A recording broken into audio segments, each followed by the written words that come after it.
Bonjour et bienvenue dans cet essai d'une Allemande née pendant la guerre froide. Alors non, il ne s'agit pas d'une Trabant. Aujourd'hui, je vais vous présenter la McLaren Mercedes Classe, la Mercedes 230 CE issue de la gamme W124. Et je vais vous montrer que cette voiture qui est juste là, c'est une vraie représentante du savoir-faire Mercedes en termes de coupé.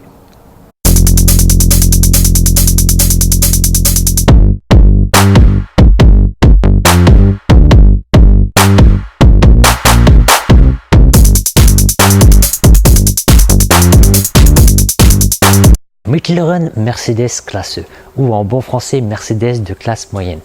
Tout un mythe pour les Allemands qui a été incarné sous les traits de la gamme 200-300 pendant près de 30 ans. En 1984, Mercedes présente à Séville sa toute nouvelle Mercedes de gamme moyenne, la gamme W124, qui viendra prendre le relais de la très vieillissante W123. Cette voiture, lors de sa présentation, choque les conservateurs, avec ses lignes novatrices, son absence de chrome à part sur la grosse calandre et sur les pare-chocs, et puis une habitabilité et des performances en net progrès, ainsi qu'un très bon CX de 0,30, exactement le même que celui de la Citroën GS. Cette voiture sera commercialisée dès 1985 en motorisation essence et diesel. Alors en diesel, vous aviez le choix notamment possible pour le 200D de 75 chevaux 4 cylindres totalement asthmatique et que bien sûr je ne vous recommande pas. La voiture était disponible en boîte mécanique 5 rapports ou automatique 4 rapports et elle intégrait des solutions très modernes et innovantes comme le train arrière multibras qui avait déjà été implanté sur la Mercedes W201 190. En 1986, une variante break apparaît. Et puis en 1987, un très joli coupé dont nous avons un très bel exemplaire sous les yeux.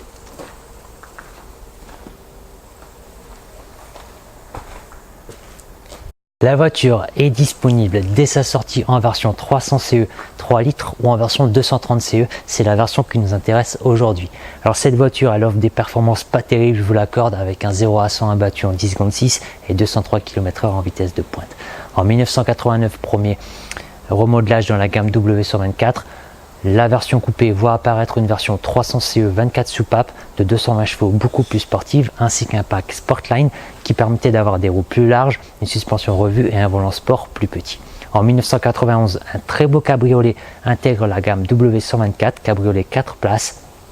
Et en 1993, la gamme est restylée avec l'apparition de la classe C, la gamme 200-300 change et devient classe E pour mieux s'intégrer à la nouvelle nomenclature Mercedes. La voiture finira sa carrière en 1996 avec des versions E200, E220 et E320 coupées et surtout une magnifique E36 AMG bouillonnante préparée par le sorcier de AMG.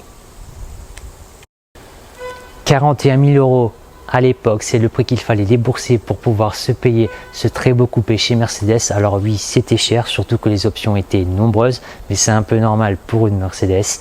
Cette voiture a été un très grand succès commercial pour Mercedes avec 141 498 exemplaires vendus. Normal, cette voiture est très jolie, surtout pour ses 4,74 m de long, 1,74 m de large et 1355 kg à vide. En premier lieu, nous allons nous diriger ensemble vers le capot de cette Mercedes pour y découvrir son moteur 4 cylindres. Voici la bête. Comme vous pouvez constater, pas mal d'espace sous le capot de cette Mercedes. On peut y loger un moteur, je pense, beaucoup plus gros. Ça reste très bien conçu. Il y a pas mal d'accès mécaniques. On peut travailler facilement sur le moteur. Donc ce moteur 2 litres 3 4 cylindres 8 soupapes, 136 chevaux et 205 Nm de couple.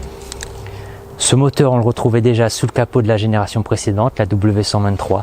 Alors si on ne va pas gagner, je pense, les 24 heures du Mans avec cette mécanique, parce qu'elle manque un peu de puissance, notamment par rapport à nos standards actuels, en revanche, on peut dire qu'elle est très fiable.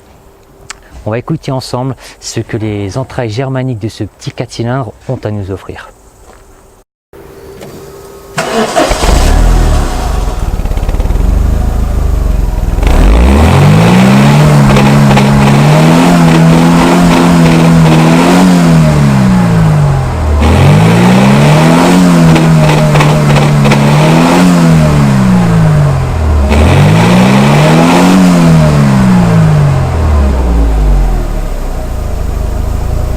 L'auto sous vos yeux aujourd'hui est donc une Mercedes 230 CE de 1990. C'est une boîte automatique 4 rapports. Elle affiche 182 000 km au compteur et a été payée 3 500 € en 2005. Donc oui, ça remonte un petit peu. Et à l'époque, elle avait 151 000 km avec un historique quasiment complet depuis 2005 et quelques factures avant 2005. Voilà. Donc elle est dans certaines d'origine. Alors certains éléments ont été repeints sur cette voiture, je vais vous le montrer, mais par exemple un petit peu au niveau des bas de porte, ça a déjà été repris, mais ça commence à nouveau à être un petit peu moche, voilà. Mais c'est pas très grave, hein. Ce sont les seuls points négatifs sur cette voiture. Niveau carrosserie, deux trois petits pocs, mais vraiment rien de méchant, pas de corrosion, ce genre de choses. Alors la ligne, cette voiture, moi je la trouve très élégante. Sur le coupé, on reprend directement le dessin de la berline W124. À l'époque, c'est Bruno Sacco du centre de design Mercedes qui avait dessiné la voiture. Voilà, Mercedes n'avait pas fait appel à un designer externe. On retrouve la belle calandre de la berline W124 avec ses chromes à l'avant de ce coupé, voilà. Et puis chose assez classique chez Mercedes, l'essuie-glace monobras, voilà. Un tout petit rétro du côté droit, donc du côté passager, plus petit que le rétroconducteur. Voilà, ça se faisait très souvent chez Mercedes à l'époque. Et puis l'absence de montant à l'arrière entre les vitres, donc ça donne beaucoup de clarté à l'habitacle. Je vous montre un petit peu quand on ouvre. En fait ici c'est juste un chrome intégré à la fenêtre arrière, voilà.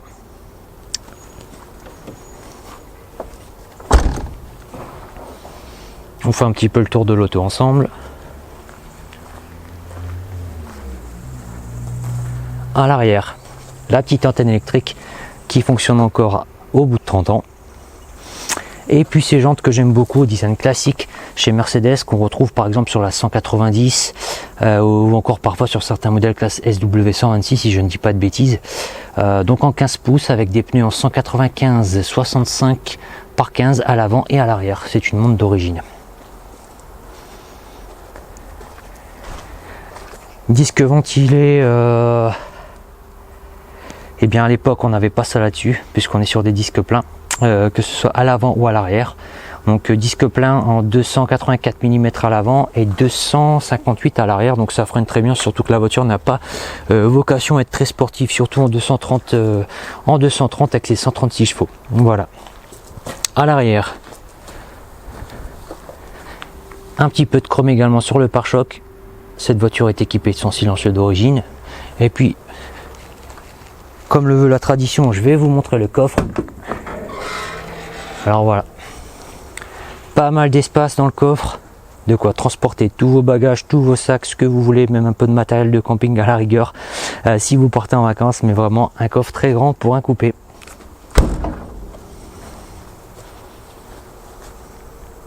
À bord de cette 230 CE, eh bien c'est très austère, très germanique des années 80-90. Alors c'est noir, simple, carré, il n'y a pas de fioritures, mais c'est très bien assemblé, solide. Je vais vous montrer ça. Regardez un petit peu la planche de bord, vous voyez, pas de GPS ou ce genre de gadget, mais ça reste du costaud. Avec de très bons rembourrages qui n'ont pas bougé même au soleil. Voilà, les boiseries c'est la même chose. Quelques petites fissures mais rien de grave. Les cuirs nickel pour les 30 ans de la voiture, pas de déchirure et de très beaux cuirs plissés sur les panneaux de porte. Voilà, vous aviez deux grands rangements de chaque côté dans les panneaux de porte pour le conducteur et le passager. Ici un petit cendrier et une boîte à gants assez grande avec deux sympathiques porte-gobelets. Voilà.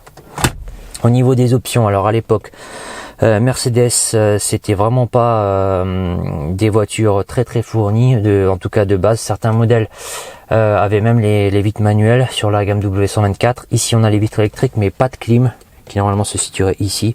Juste une ventilation. Pas non plus le bouton pour abattre les appuis-tête comme sur la E55 que je vous avais présenté.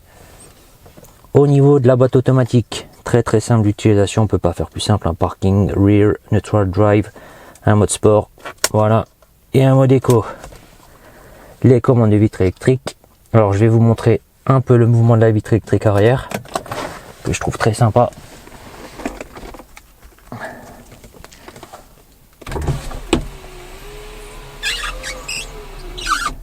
Alors ça couine un peu, hein, mais ça fonctionne encore très bien.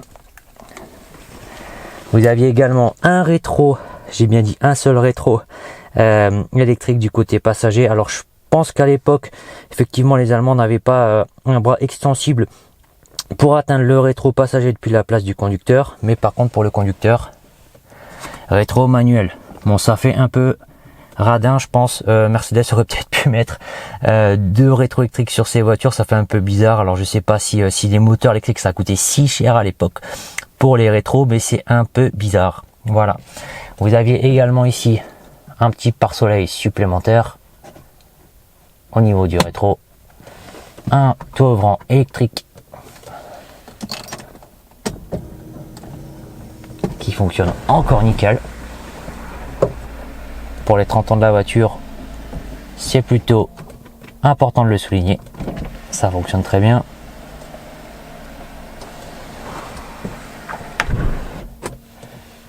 Et puis ici, normalement, l'indication de ceinture. Voilà, vous devez boucler votre ceinture un peu comme sur les Airbus.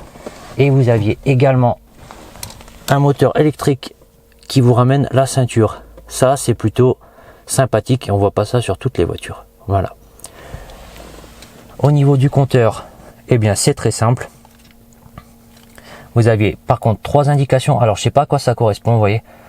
1, 2 et 3. Alors si jamais quelqu'un a une idée, je veux bien qu'il pose dans les commentaires, parce que moi j'ai toujours pensé que c'était les vitesses auxquelles les rapports passaient de la boîte automatique. Donc la première jusque 50, la deuxième 90 et la troisième jusque 150, mais franchement j'en suis pas sûr, je sais pas exactement à quoi ça correspond. Donc si vous avez des infos là-dessus, ben n'hésitez pas à me le dire.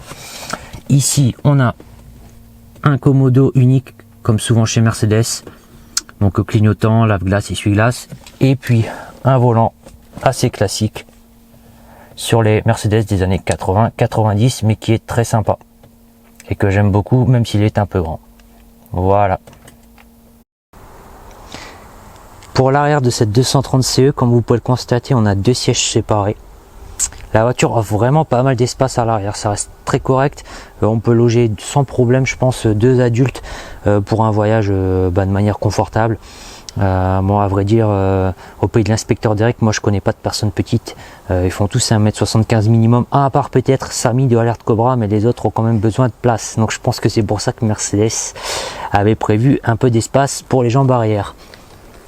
Ici, vous avez un accoudoir central en cuir, un petit peu de bois. Voilà, ça a bien vieilli, c'est très charmant avec le cendrier pour les passages arrière qui souhaitent fumer. Et ici, les commandes de vitres électriques de chaque côté de la voiture.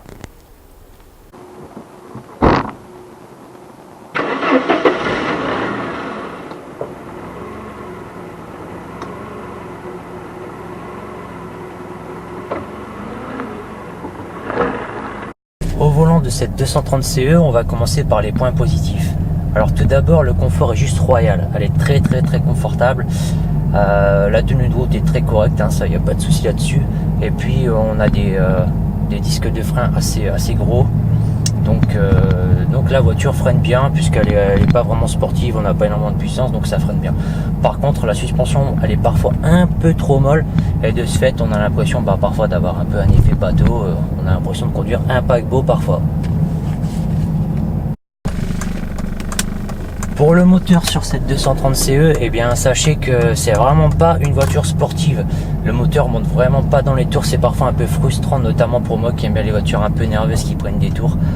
Je pense que c'est juste partout parce que c'est lourd et ça fait que 136 chevaux malheureusement. Donc voilà, c'est vraiment pas une auto à caractère sportif, c'est juste bon pour les balades sur route, autoroute. Mais faut pas espérer avoir une voiture qui accélère fort. Voilà, c'est pas une voiture, mais alors pas du tout pour emmener sur circuit et gagner les 24 heures du Mans. Pour la boîte de vitesse de cette 230 CE, eh bien sachez que c'est une catastrophe. Franchement, j'aime pas du tout cette boîte, elle est mauvaise, même si elle est très fiable, réputée côté très fiable cette ancienne boîte Mercedes. Les rapports passent mal, il y a des à-coups, elle est lente. Elle est même parfois dangereuse parce que j'ai essayé de passer un tracteur pour vous dire, j'ai appuyé sur la pédale, le kickdown n'est pas venu tout de suite, il y a eu un temps de latence, donc franchement c'est même dangereux, on a parfois du mal à relancer la voiture. Et à froid parfois la première eh bien, ne passe pas en seconde avant 40 km/h. Alors là c'est sûr qu'avec ça les consommations s'en voient très fortement affectées. Donc franchement évitez cette boîte automatique si vous pouvez et essayez d'acquérir un modèle avec une boîte mécanique.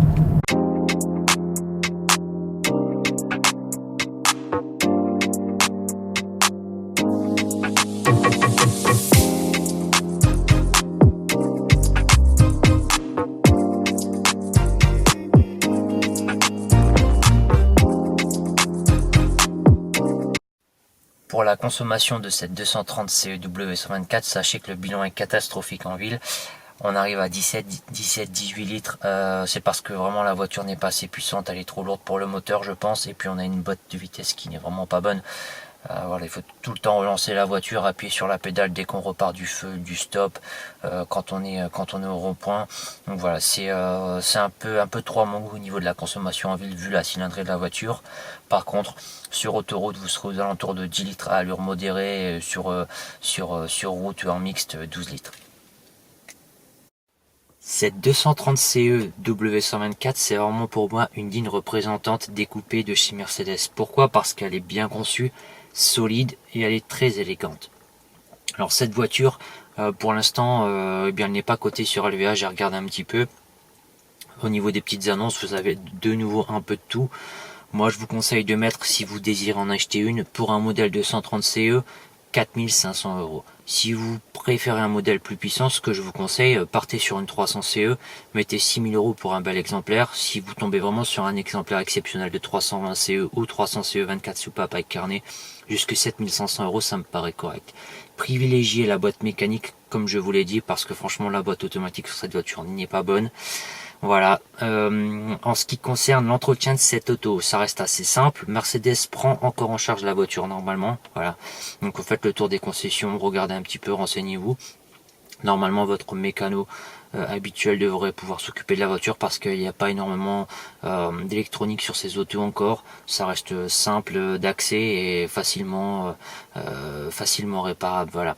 Au niveau des pièces, bien sûr, vos fournisseurs de pièces généralistes ont tout ce qu'il faut, en tout cas pour le gros entretien, pour les freins, pour les vidanges, les amortisseurs. Normalement, pour les pièces spécifiques, Mercedes a encore pas mal de stock où ils reproduisent les pièces, donc allez les voir. Et puis sur internet, en fouillant, on trouve de tout, que ce soit sur eBay pour des pièces un peu plus spécifiques, ou alors tout simplement sur les sites de pièces spécialisées Mercedes. Je vous mettrai les liens dans la description comme d'habitude. Les points à vérifier sur cette auto, sachez que c'est très fiable. Il faudra quand même vérifier par exemple sur le modèle 230C le distributeur d'essence. Moi je sais que celle-ci a eu le distributeur d'essence qui a lâché 2 fois, donc ça peut arriver, à vérifier. Au niveau de la carrosserie, les tours d'aile et les bas de caisse, comme d'habitude, ça peut rouiller, mais normalement elles sont bien protégées. Vérifiez également par exemple sous le réservoir de lave-glace. Je sais qu'il y a eu certaines voitures qui ont eu des trous qui se sont formés à ces endroits, donc à vérifier. Faites quand même le tour de l'auto. Les fonds de coffre, mais normalement la voiture, comme je le dis, est protégée contre la corrosion. Ensuite, tout ce qui concerne les petits détails électriques, donc vitre électrique, vérifiez que ça fonctionne bien, le toit ouvrant, le thermomètre, parce qu'il y a un thermomètre sur le tableau de bord. Souvent les sondes, eh bien tout simplement ne vont plus, donc ça affiche un petit peu n'importe quoi, donc ça c'est à vérifier. Et puis également, si vous achetez éventuellement une boîte automatique, faites attention que la boîte ne patine pas et que tous les rapports passent bien. Voilà, je pense que cette voiture va prendre de la cote encore. Ça évolue tout doucement. Sachez qu'il y a quelques années on en trouvait vraiment pour rien du tout. 1500 € vous pouviez en trouver parfois. En ce moment on est dans l'euphorie du marché de la voiture de collection, donc ça augmente. C'est dû également au fait que certains modèles Mercedes ont pris de la valeur, certains coupés, notamment les anciennes SL, les SLC, tous les modèles SEC, donc voilà, 500 SEC, 560 SEC, c'est un petit peu dans le même esprit. Ça valait pas grand chose il y a quelques années, et puis maintenant ça commence vraiment à bien remonter. Donc voilà, je pense que la voiture va prendre de la valeur, mais ce sera tout doucement. Donc si jamais vous souhaitez investir dans un tel modèle, n'hésitez pas, c'est encore le moment.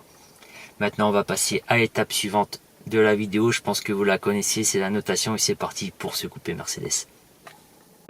Pour la note extérieure de cette Mercedes 230 CE W124, moi je trouve que les lignes sont encore assez actuelles, elles n'ont pas vraiment pris une ride, à part quelques détails voilà, qui sont un petit peu datés, mais ça reste très élégant et très bien réussi par Bruno Sacco. Je vais lui accorder la note de 8 sur 10. Pour la note intérieure que je souhaite accorder à cette 230 CE W124, eh bien, je trouve que les sièges sont encore très beaux, très bien conservés. Il y a pas mal d'espace et c'est très confortable. Les plastiques ont bien vieilli, par contre il n'y a vraiment pas beaucoup d'options et c'est un petit peu austère quand même à l'intérieur, donc je vais lui accorder la note de 7 sur 10.